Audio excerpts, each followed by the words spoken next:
en el capítulo 4 del Génesis. Caín y Abel.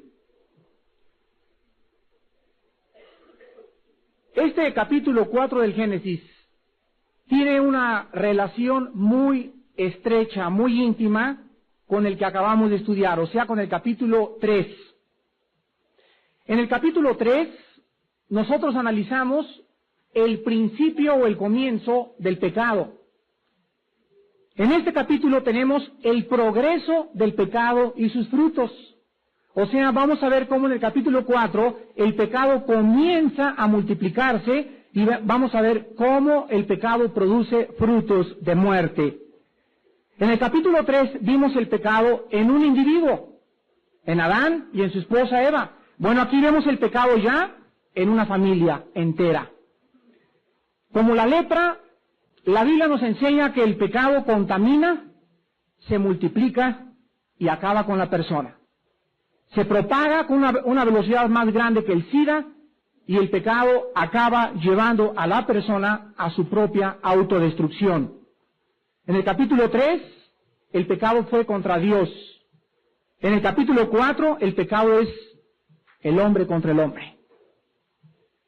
Este mismo orden vamos a ver en esta noche que ha sido durante toda la historia y la misma enemistad profetizada en Génesis 3:15, vamos a ver en este capítulo que ahora la mala simiente es Caín, la buena simiente es Abel. Y vemos también en este capítulo que existen muchos Génesis, o sea, orígenes. En el capítulo 4 del Génesis vamos a encontrar el primer caso de maternidad, el primer nacimiento, la primera familia, el primer homicidio, el primer martirio y muerte humana, el principio de las religiones y el comienzo y el desarrollo de todas las civilizaciones. Qué maravilloso que así como hemos visto el principio y la fundación del matrimonio en el capítulo 2, el principio del pecado en el capítulo 3, vemos que el libro del Génesis continúa con los orígenes desde el principio de todos los tiempos. Vamos pues a leer en el capítulo 4 del Génesis el comienzo de la historia de Caín y Abel. Conoció Adán a su mujer Eva, la cual concibió y dio a luz a Caín, y dijo, por voluntad de Jehová, Eva dio a luz a su hermano Abel, y Abel fue Caín, y aconteció andando el fruto de la tierra una ofrenda a Jehová. Y Abel también trajo de los primogénitos de sus ovejas, de lo más gordo de ellas. Y miró Jehová con agrado a Abel y a su ofrenda, pero no miró con agrado a Caín y a la ofrenda suya. Y se ensañó Caín en gran manera, y decayó su semblante. Entonces Jehová dijo a Caín, ¿por qué te has ensañado y por qué ha decaído tu semblante? Si bien hicieres, no serás enaltecido, y si no hicieres bien, el pecado está a la puerta. Con todo esto, a ti será tu deseo, y tú te enseñorearás de él. Vamos a analizar el versículo 1, y quiero darles algunas palabras en su original hebreo, que van a ser muy importantes en nuestro estudio, y vamos a comenzar con la palabra Adán. La palabra Adán viene de la palabra hebrea Adam, pero con M.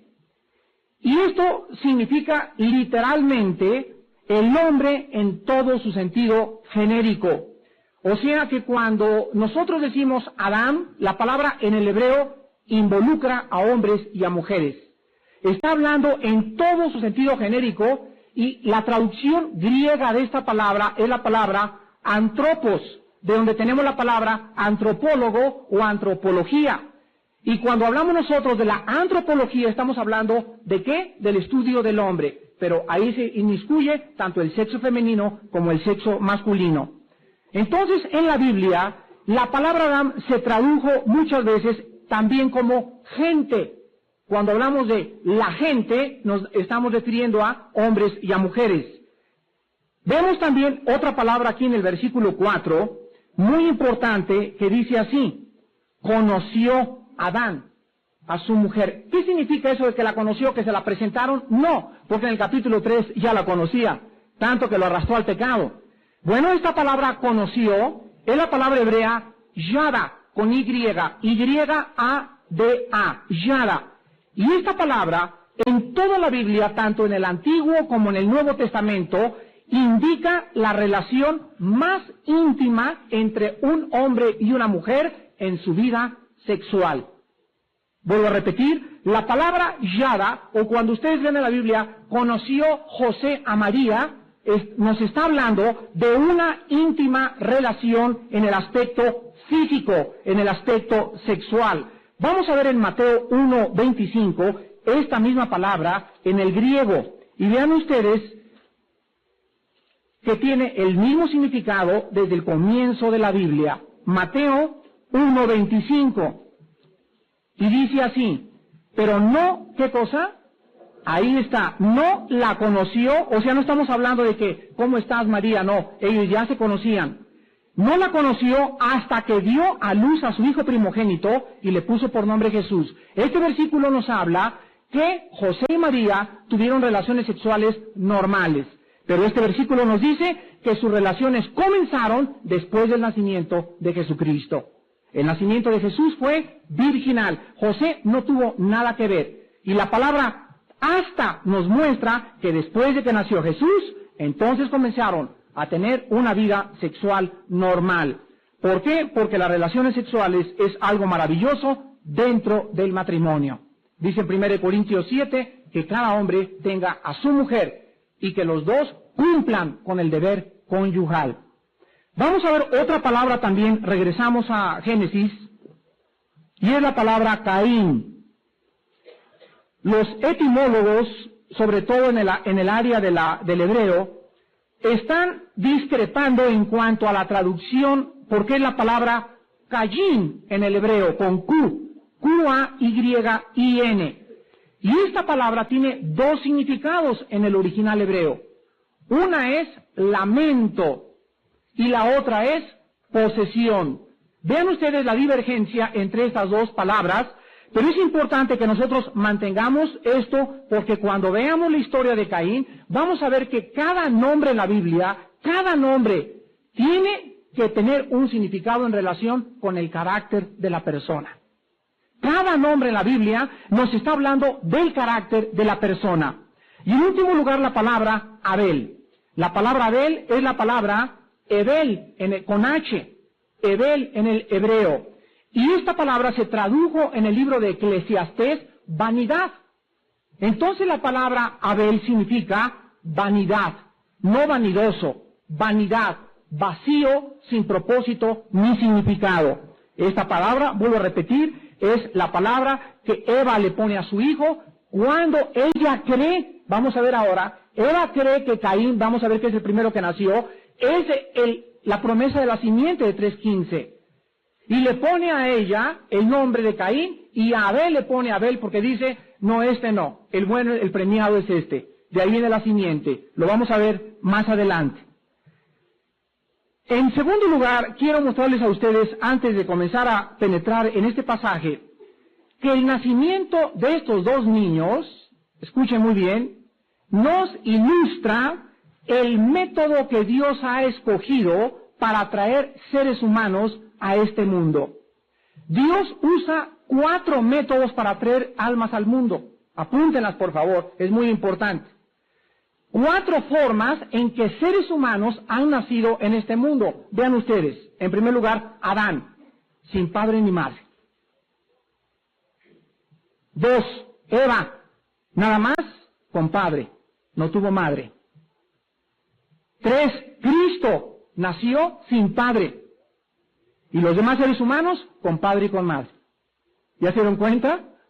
4 formas en que la Biblia nos muestra que Dios ha traído criaturas. Número 1, Adán no tuvo ni papá ni mamá. Soy más bonito así, ¿verdad? 2, Eva nació sin una mamá. Eva. 3, Cristo nació sin un papá. Y todos nosotros nacemos con papá y con mamá. Entonces, el nacimiento de estos dos niños nos ilustra los 4 métodos en la forma en que Dios trae seres humanos a este mundo. Notemos en primer lugar en nuestro estudio del capítulo 4 las palabras de Eva. Dice el versículo 4. Conoció Adán a su mujer Eva, o sea, tuvieron relaciones sexuales, la cual concibió y dio a luz a Caín y dijo, Vean ustedes las primeras palabras de Eva cuando nace la primera familia. Dice así: por voluntad de Jehová he adquirido varón. Estas palabras nos revelan algo. Adán y Eva fueron salvos. Adán y Eva, después del pecado, se arrepintieron. Adán y Eva están ahorita en el cielo, aunque no te guste. Y aunque ellos hayan sido los que comenzaron con todo este relajo, Adán y Eva, la Biblia nos muestra bien claramente con este pasaje y otros más, de que Eva creyó la promesa de Génesis 3:15. Porque ella está diciendo que por voluntad de Dios, este niño estaba naciendo. Y esto nos habla que ella sabía que Caín posiblemente era el descendiente de la promesa y que su nacimiento, escúcheme muy bien, estaba relacionado con los propósitos divinos de Dios.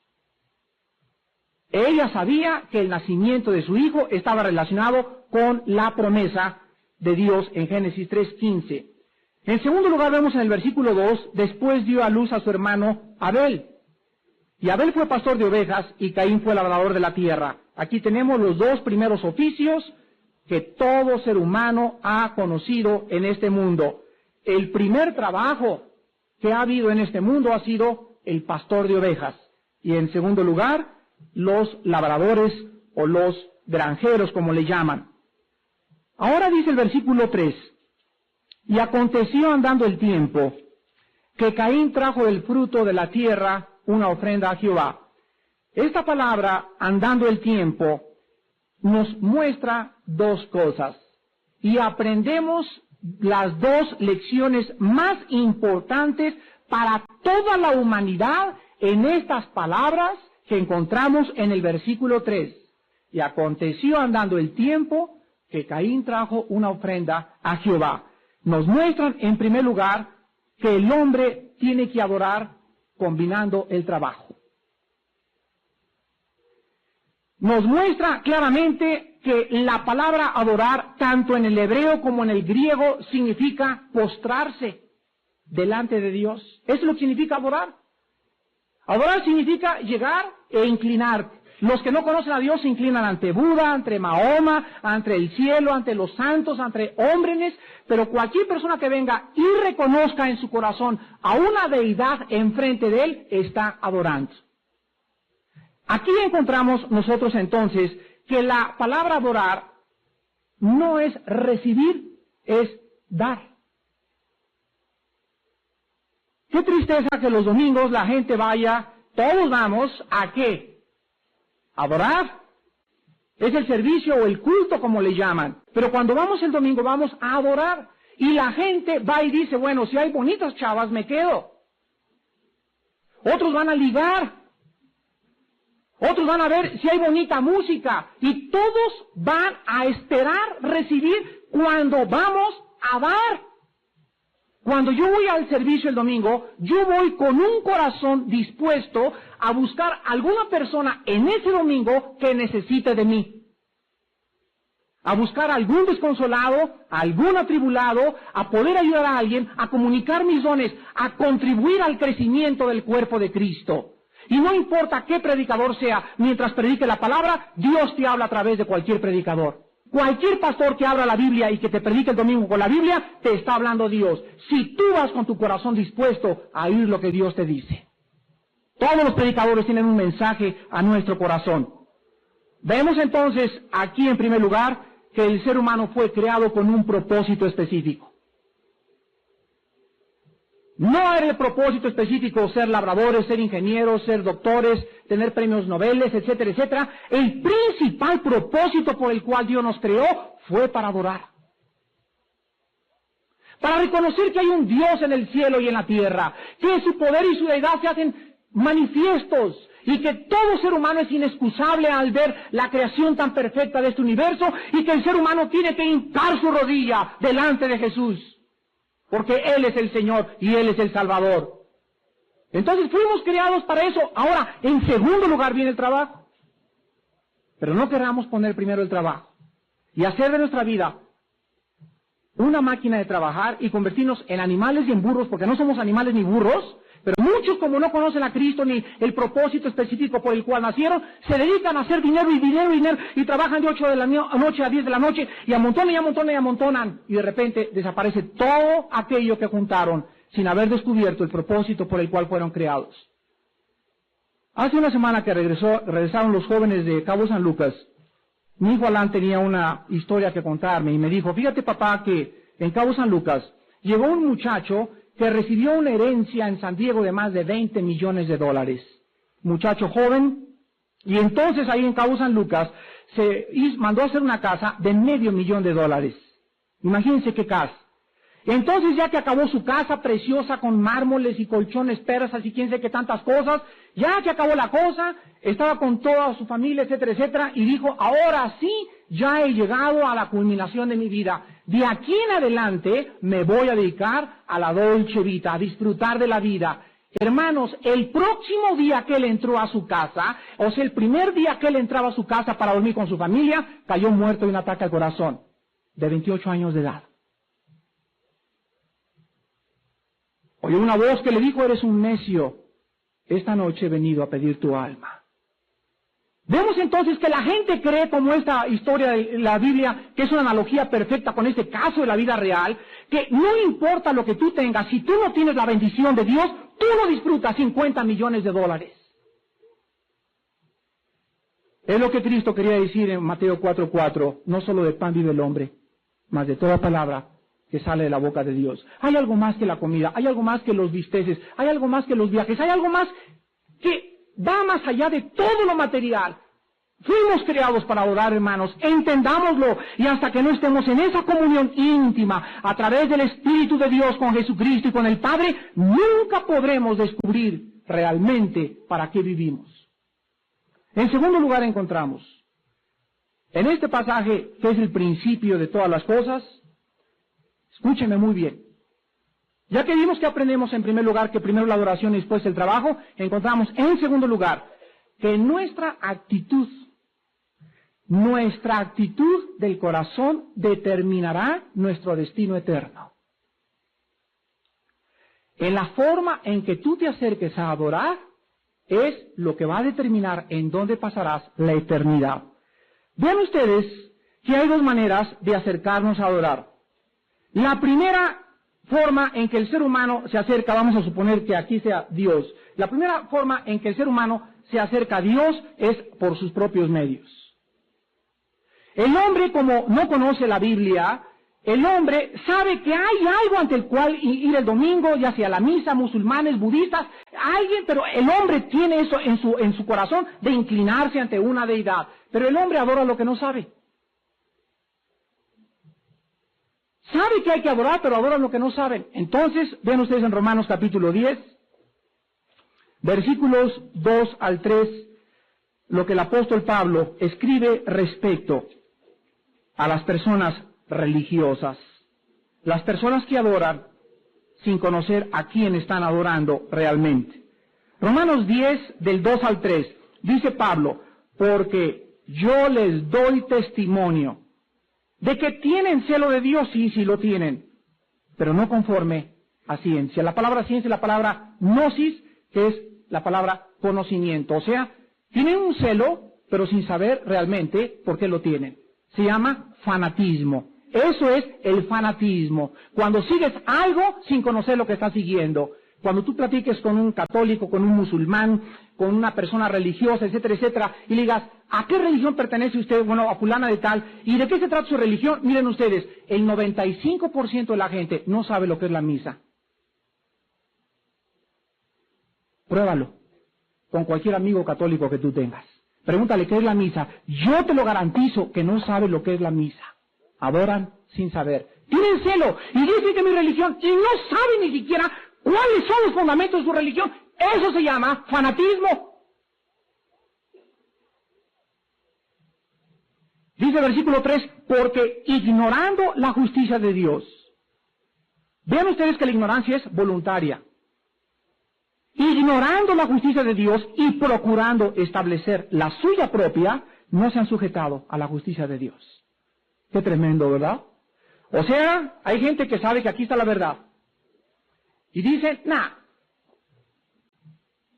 esto es como debe ser. O sea, conforme a mi manera. Vean ustedes en Juan capítulo 4, el mismo caso, cuando Jesucristo vino al mundo. Juan 4 del 22 al 24. Es el encuentro entre la samaritana y el Señor Jesús. Y le dice el Señor Jesús, Juan 4, 22 al 24, le dice el Señor Jesús a la mujer samaritana, vosotros adoráis, ¿qué dice? Lo que no sabéis. Nosotros adoramos lo que sabemos. Mas la hora viene, y ahora es cuando los verdaderos adoradores adorarán al Padre en espíritu y en verdad, porque también el Padre busca que le adoren. Dios es espíritu. Y los que le ¿qué? Y los que le adoran en espíritu y en verdad es necesario que adoren. Cristo, entre los muchos ministerios que nos vino a traer a la tierra, Jesús nos vino a enseñar cómo adorar. El hombre estaba sumergido en los tiempos de Cristo en dos mundos, entre los filósofos y entre los religiosos. Era la cuna del renacimiento y era la cuna de la filosofía en los tiempos de Jesucristo, cuando los famosos discípulos de Zenón, los estoicos y los epicúreos, buscaban la razón y el placer como el único propósito para la vida. Entonces estaban los griegos a través de la verdad y el razonamiento, y estaban los fariseos, diezmaban, religiosos, incienso, veladoras, siguiendo una corriente que no sabían por qué la seguían, de la boca para afuera. Jesús viene y nos dice, yo vengo en representación del Padre, y uno de los principales propósitos para vivir entre ustedes es enseñarlos cómo deben acercarse a Dios. Vemos nosotros en Proverbios capítulo 14, versículo 12, que Salomón escribió, hay caminos que parecen derechos, pero su fin es camino de muerte. Hay personas que creen que están en un camino, pero nunca han checado el boleto a dónde los va a llevar el tren. Vuelvo a repetir, hay personas que se suben a un tren sin checar a dónde los lleva. Todos los que siguieron a Jim Jones, la gran secta que acabaron en la Guyana, fueron personas que compraron boleto al infierno.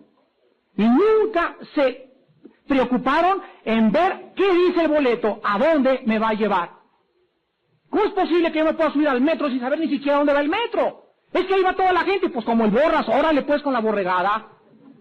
Y así es el mundo. Nunca la mayoría ha probado tener razón. Siempre ha sido la minoría los que cambian el mundo. Es como la película esa o la ilustración. Vean ustedes las manadas salvajes de búfalos, de caballos. Cuando comienzan 2 o 3, comienza una estampida. Y de repente está un caballo así pasando y ve pasar a 100, pues me les uno. Y no saben que van todos a la barranca.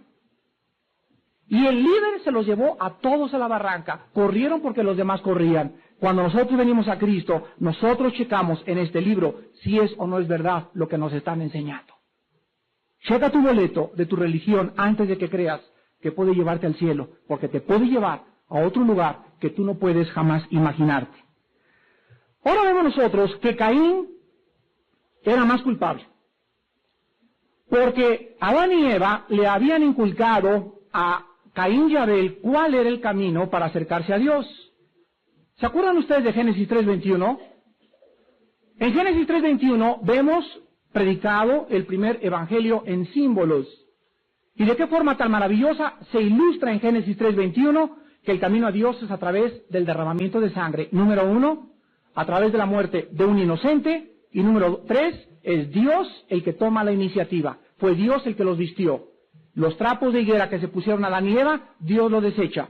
Dios maldice cualquier religión que el hombre quiera usar a través de sus propios medios, de su propia imaginación que no tenga su origen en la Biblia.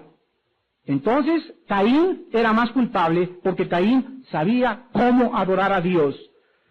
Cuando la gente conoce el camino a la vida eterna, y cuando la gente ha sido expuesta a un estudio, nada más basta un estudio que tú vengas, para que participes de la iluminación del Espíritu Santo, es más grande su condenación. Nosotros vemos en Hebreos 6 que dice el apóstol Pablo, hablando de los apóstatas, que una vez fueron iluminados, gustaron del don celestial, participaron de los poderes venideros. Y estas personas, dice Pablo, es imposible que sean renovadas para arrepentimiento. Los arminianos usan este pasaje para demostrar que se puede perder la salvación. Un momentito, continúa leyendo y te vas a dar cuenta que Pablo usa dos artículos determinados. Usa aquellos y usa pero nosotros. Dice aquellos que fueron eliminados, o sea, aquellos que formaron parte de la iglesia, aquellos que son seguidores de Judas, que van a la iglesia, van a las reuniones de oración, etcétera, etcétera, y acaban apostatando, acaban retirándose, diciendo, no, no es cierto, no es Cristo, después ya no se puede arrepentir. ¿Saben por qué? Porque ya no hay otro mensaje que presentarles. Ya no pueden ser renovados para el arrepentimiento. Dice en Hebreos 10, han pisoteado la sangre de Cristo. Se llama el pecado y la blasfemia contra el Espíritu. El cristiano no puede pecar contra el Espíritu Santo.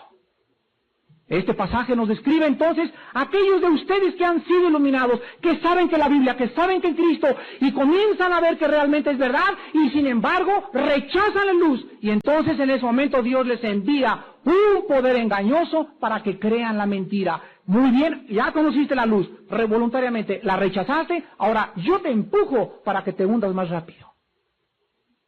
Esta es la condenación, dijo Jesús, que la luz vino al mundo. Hay personas como los budistas, los musulmanes, que nunca han visto la luz, ¿o sí? No la han visto. Entonces, el mundo está dividido en tres personas. En primer lugar es el grupo que nunca ha visto la luz, que nunca ha oído la Biblia, que nunca hubo de Cristo, y así se murieron. ¿Cómo juzgar a Dios? Romanos 2, por la conciencia de sus corazones. Sus secretos pertenecen a Dios, Él los va a juzgar. Y después quedan dos grupos más, los iluminados, o sea, aquellos que conocieron y rechazaron, y aquellos que conocieron y dieron fruto.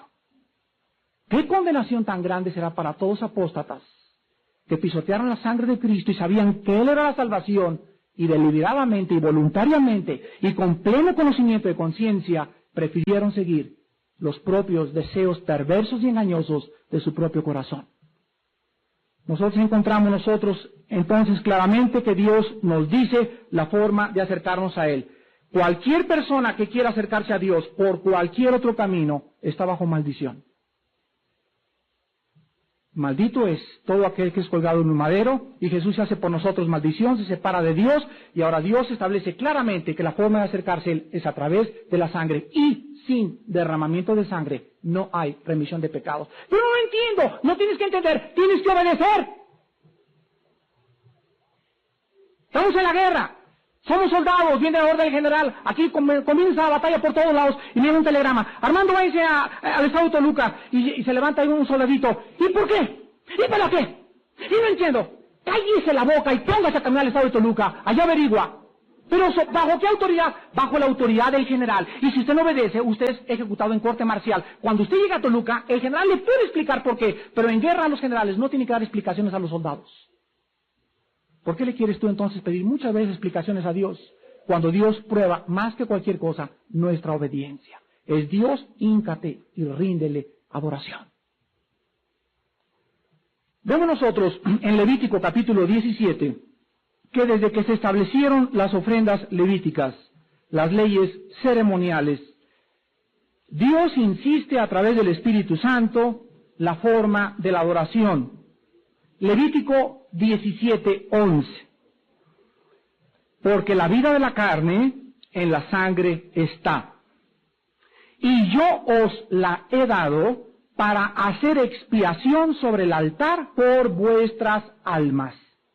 Y la misma sangre hará expiación de la persona. ¿Nunca se han preguntado ustedes por qué miles de tribus salvajes, miles de civilizaciones hicieron y hacen pactos de sangre? Los aztecas, hay un debate entre el doctor Arnaiz Cifrego, un gran historiador, y otra señora Guzmán, historiadores de México, en que sí los aztecas ofrecían o no ofrecían sacrificios a Dios. La señora Guzmán, leí uno de sus libros, decía que ella lo afirmaba porque los altares de los aztecas tenían unos canales donde era lógico que ahí acostaban a la víctima, al hombre o a la mujer, lo que fuera, y la sangre corría exactamente como en el propiciatorio y era derramada y ofrecían a los dioses. ¿Quién puso o por qué todas las tribus aztecas, jíbaros en Brasil, derraman sangre para tratar de agradar a los dioses? Vean cómo el hombre lleva en la conciencia de qué forma la vida del hombre puede hacer expiación por el mismo hombre a través del derramamiento de sangre. Ahora nosotros encontramos también que el Nuevo Testamento nos enseña por qué Dios rechazó la ofrenda de Caín. Hebreos 11, versículo 4 y versículo 6. Fíjense ustedes que tenemos que leer todo Génesis, Levítico, Deuteronomio, Jueces, Reyes, Crónicas, Amós, Santiago, Ezequiel, hasta llegar a Hebreos, para descubrir por qué Dios rechazó a Caín. Dice Hebreos 11, versículo 4. Por la fe Abel. Vean ustedes la palabra fe desde el principio de la humanidad. Por la fe Abel ofreció a Dios más excelente sacrificio que Caín, por lo cual alcanzó testimonio de que era justo, dando Dios testimonio de sus ofrendas, y muerto aún, habla por ella. Quiero que vean que no nos dice la Biblia que Caín era mejor que Abel. No dice, y por ser mejor Abel, Dios lo aceptó. No, la diferencia entre los dos hermanos, lo que determinó su destino eterno, lo que pudo decidir realmente quién era y quién no era la forma en que se acercaron a Dios. La ofrenda que Abel traía a Dios era la que Dios había mandado. La ofrenda que Caín le traía a Dios era lo que él creía ante sus propios ojos que era lo mejor. Caín fue el padre de todas las religiones. ¿Qué es la religión? ¿Qué son las religiones? Son sistemas organizados por el ser humano con un solo propósito, acercarse a un Dios no, artículo determinado, el Dios, artículo indeterminado, un Dios, no el Dios verdadero, sino un Dios que no saben que existe, pero no saben cómo acercarse, y a través de su religión se quieren acercar a Él por dos maneras, por sus sacrificios humanos o por medio de sus buenas obras.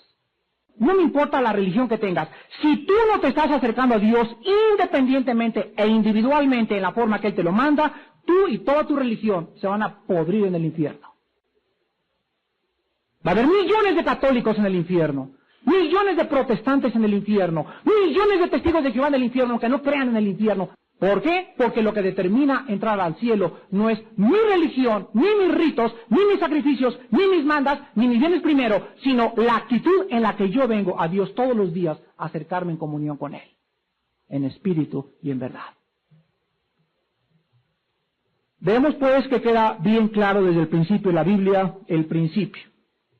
La manera que el hombre pecador debe acercarse al Dios Todopoderoso. Quiero que noten, antes de pasar más adelante, de qué forma progresiva va el sacrificio o el derramamiento de sangre creciendo en la Biblia hasta llegar al Cordero que quita el pecado del mundo. Fíjense ustedes, al principio de la Biblia, un Cordero salva a un hombre. Abel fue salvado por el simple hecho de acercarse a Dios como Dios le mandó a acercarse. Después en Éxodo 12, versículo 21 al 23, vamos a Éxodo 12, vemos que aquí ya no es un hombre, es una familia. Vean cómo crece. Aquí ya es la familia entera. Éxodo 12, del 21 al 23. Y Moisés convocó a todos los ancianos de Israel y les dijo, sacad y tomad corderos por vuestras, ¿qué? Ahora aquí ya está involucrada la familia entera. Vamos a ver por qué dicen Hechos, serás salvo tú y toda tu casa. Sí, ellos se convierten, desde luego, ¿verdad? Vamos a ver aquí desde Éxodo cómo funciona esto. Júntenlo por familias y sacrifiquen la Pascua. Versículo 22. Y tomad un manojo de hisopo y mojadlo en la sangre que estará en un lebrillo. Y untad el dintel y los dos postes con la sangre que estará en el lebrillo. Y ninguno de vosotros salga de las puertas de su casa hasta la mañana. Porque Jehová pasará hiriendo a los egipcios, y cuando vea, ¿qué cosa? Cuando vea la sangre en el dintel y en los dos postes, pasará Jehová aquella puerta, y no dejará entrar al heridor en vuestras casas para herir. Guardaréis esto por estatuto para vosotros y para vuestros hijos para siempre. En aquel tiempo, cuando los judíos se escondieron y ya estaban listos para abandonar Egipto, por primera vez en la Biblia se sacrifica la Pascua. ¿Qué cosa es la Pascua? Es la redención a través de la sangre de un cordero. ¿Cómo salieron los judíos de Egipto? Número uno, a través de la sangre. Después con el poder de las plagas y con el poder de Dios abriendo el mar rojo con milagros. Y una vez que los egipcios salieron así, ahí en el desierto murmuraron contra Dios. Después, repito, primero un cordero salvo un hombre, después una familia, después toda la nación. Entraba el sacerdote al altar, estaba el tabernáculo, y todos los que se acercaban en el atrio eran perdonados de sus pecados. La misa es la repetición de los ceremoniales levíticos del Antiguo Testamento. Que la misa es de acuerdo al Segundo Concilio de Trento. La misa es el sacrificio de Jesucristo por los vivos y por los muertos.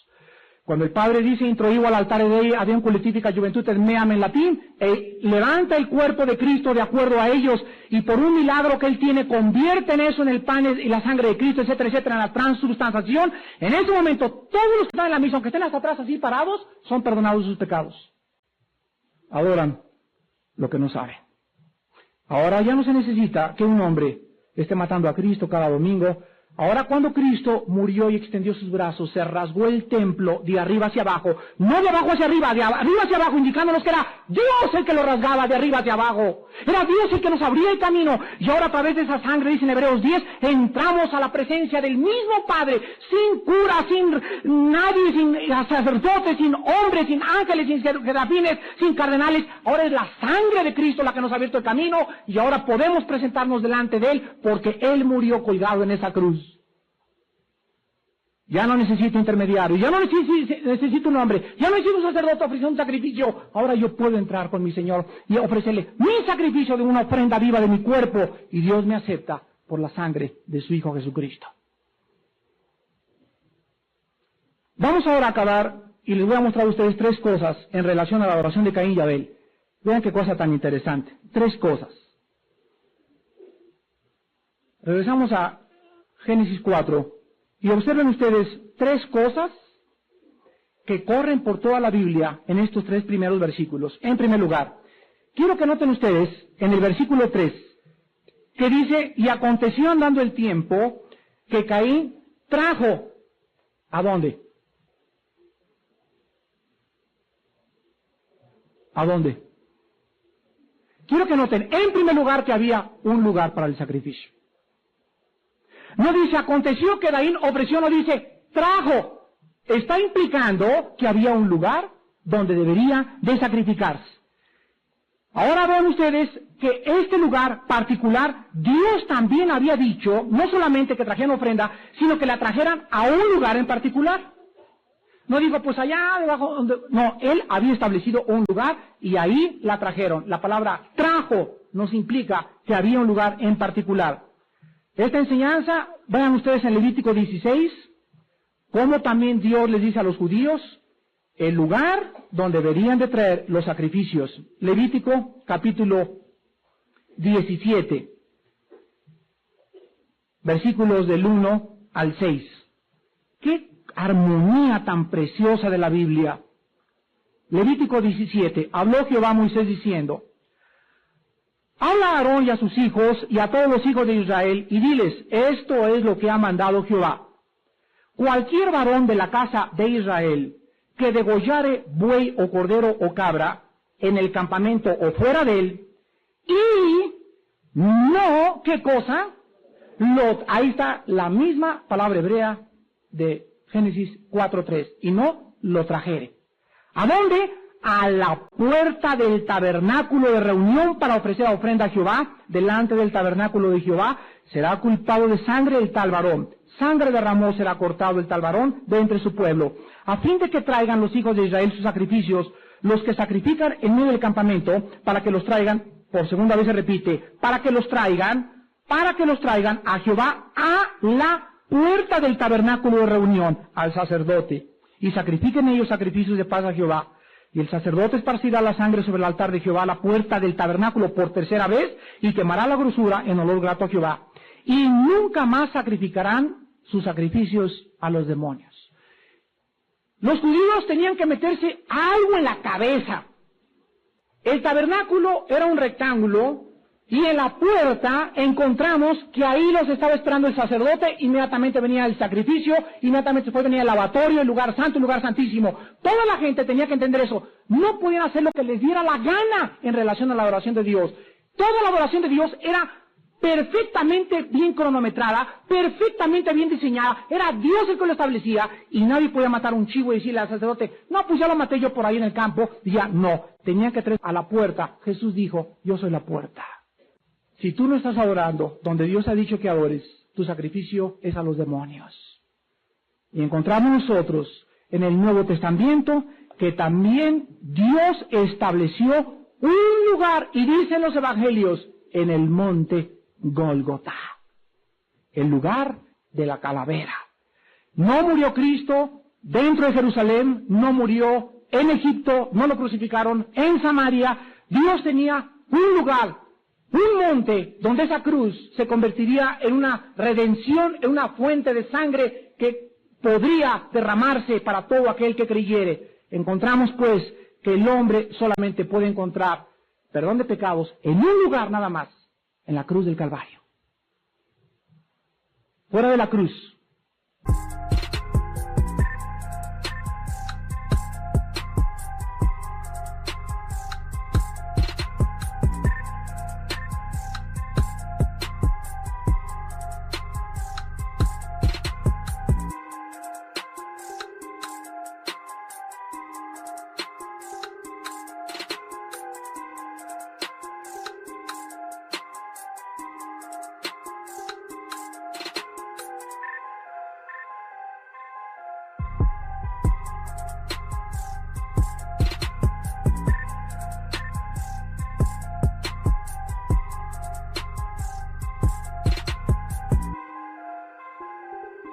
No hay redención de pecados. Regresamos a Génesis 4. En segundo lugar encontramos también que no solamente había un lugar, sino que había también un tiempo. Había también un tiempo, dice el versículo 3, y aconteció que andando el tiempo. La frase andando el tiempo, en el original hebreo, tiene un significado tremendo, y significa al fin del tiempo. La pregunta es, ¿al fin de qué tiempo? Bueno, en Génesis 2, Dios dijo, en el capítulo 2, que había un día, el cual sería diferente de los otros 6 días. Y Él le llamó el Shabbat, que significa el sábado, cuya traducción literaria es día de descanso. Entonces, había también un tiempo, un día en que ese sacrificio tenía que ser traído. El Dios que había establecido la oración, establecía también el día de la oración. Vamos a compararlo con el Nuevo Testamento en Gálatas 4:4. ¿De qué manera el tiempo es importante para Dios? Gálatas 4:4. Esto es increíble. Los detalles de Dios no pueden pasar desapercibidos por el estudioso de las Escrituras. Dice en Gálatas 4:4. Pero cuando vino, ¿qué cosa? Quiero que noten en este versículo que la venida de Cristo fue en el día, en la hora, en el mes y en el año de Dios. Dios tenía un día especial. Cuando Jesucristo vino al mundo, era el tiempo más perfecto para que el Mesías naciera. En ese tiempo era cuando Dios quería que naciera Cristo. ¿Por qué Cristo nació hace 2000 años? Por la simple y sencilla razón que después de la dominación de los romanos vinieron los griegos, comenzó Alejandro el Magno, etcétera, etcétera. Los romanos adquirieron la cultura helénica y en el mundo que nació Cristo era el momento más oportuno para la propagación del Evangelio. Porque había el idioma griego, los romanos fueron famosos por las carreteras que abrieron por toda Europa, Asia y el África. Y en ese momento específico era cuando el Mesías debería nacer. Dios tenía una razón para que naciera. En él, dice, cumplimiento, cuando se cumpliera el tiempo, nacería el Mesías prometido. Ahora quiero que vean ustedes en Hebreos capítulo 4, que para nosotros también hay un tiempo. Y abran los oídos, es el tiempo de Dios, no tu tiempo. Hebreos capítulo 4. Bueno, vamos a leer primero el capítulo 3 de Hebreos. Primero comenzamos con el 3. Y quiero que noten algo importantísimo. Muchos de ustedes, escúchame muy bien. ¿Cuántos de ustedes hoy fue la última vez que Dios les habló? Si oyeres hoy su voz, no endurezcáis vuestros corazones. Si oyeres hoy su voz, no endurezcas tu corazón. Capítulo 4, versículo 7. Capítulo 4, versículo 7 de Hebreos. Otra vez determina ¿qué? Hoy. Diciendo, después de tanto tiempo por medio de David, como se dijo, si oyeres hoy su voz, no endurezcáis vuestros corazones. Ahora ven ustedes en Proverbios capítulo 1,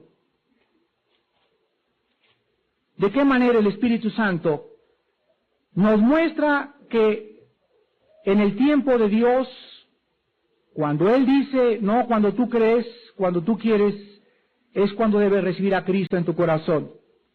¿Cuántos jóvenes, cuántos hombres, cuántas mujeres han dicho lo siguiente? Me voy a divertir, voy a gozar un poco de la vida y después me convierto. ¿No es verdad? ¿Cuántos de ustedes han dicho, voy a hacer primero unos cuantos millonzucos y entonces sirvo a Dios? Voy primero a arrastrar un ratito la cobija y después sirvo a Dios. Escúchenme muy bien. Dios sabe lo que tú estás pensando.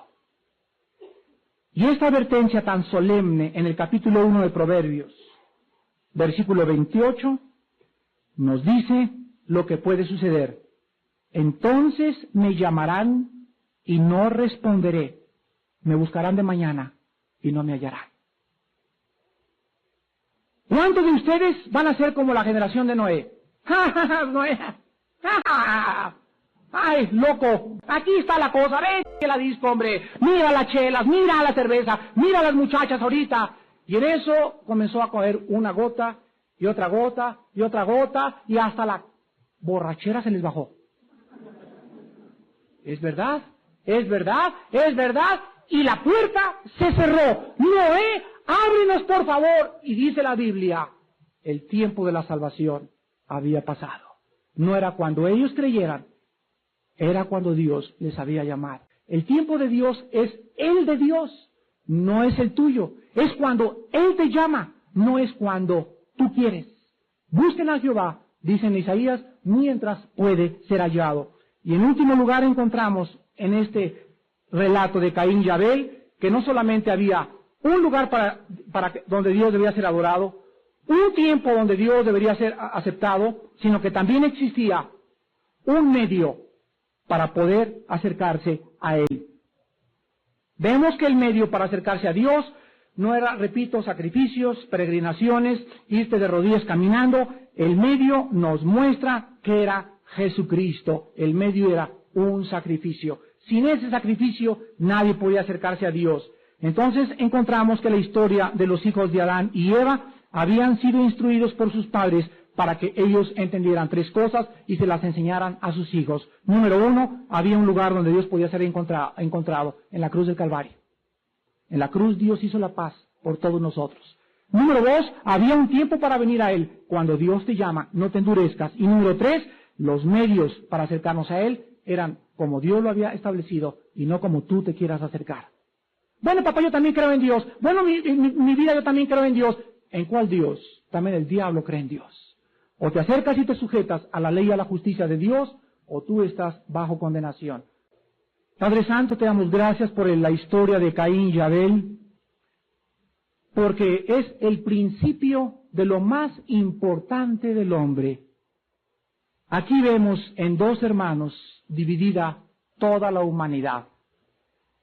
Aquella humanidad que quiere acercarse a ti de acuerdo a lo que ellos creen, de acuerdo a lo que su corazón les muestra, de acuerdo a lo que las tradiciones les han enseñado, de acuerdo a cómo les da la gana. Y encontramos también el otro ser humano, Abel, que se acercó como tú lo estableciste, en el lugar que tú indicaste, en el tiempo que tú indicaste y por los medios que tú estableciste. Esto nos muestra la fe. La fe es confiar en lo que tú nos has dicho. Y la fe es la certeza de lo que se espera, la convicción de lo que no se ve. Y sin fe es imposible agradar a Dios. Tú puedes llorar, peregrinar, cruzar el Canal de la Mancha, llevar una cruz cargando por todo Peralvillo, puedes hacer todo lo que tú quieras, puedes no comer carne en la Cuaresma, pero todos tus sacrificios delante de un Dios santo son como trapos inmundos. Todas son cosas, sacrificios y tradiciones y religiones que no tienen su origen en la palabra. En esta noche Dios te ha traído para que tú comprendas que si Él es Dios, Él tiene que decirte cómo acercarte a Él. Él nos tiene que hablar y nos tiene que mostrar lo que le agrada y lo que no le agrada. En esta noche tú tienes que arrepentirte de tus pecados. Dile, Padre Santo, perdóname porque había sido un ignorante. Había sido católico, testigo de Jehová, mormón, pero nunca había descubierto que realmente no es mi religión, no es mi organización, es la vida y la persona de tu Hijo Jesucristo la que determinará mi destino eterno. Arrepiéntete de tus pecados. Arrepiéntete de tus filosofías, de tu orgullo, de tu soberbia. Arrepiéntete de tu religiosidad. No seas un fariseo, una farisea. Ven a Jesús con un corazón contrito y humillado. En segundo lugar, tienes que creer que Él es el Cristo. Y que en ese lugar y en esa persona se encuentra tu destino eterno. Si tú mueres sin Cristo, no importa que tengas una religión, toda tu eternidad la pasarás en un infierno que arde con fuego y azufre. Lo creas o no lo creas, la Biblia dice la paga del pecado es la muerte y el infierno de fuego, que nunca puede ser acabado, preparado para los incrédulos, los cobardes, los abominables, los fornicarios, los adúlteros, los borrachos, los maldicientes, los ladrones, todos aquellos que quisieron vivir y hundirse en el pecado. Y en tercer lugar, ¿qué tengo que hacer? Me preguntarás. Una cosa muy sencilla. Abre tu corazón en este momento. Dile estas palabras a Dios: Padre, me arrepiento de mis pecados.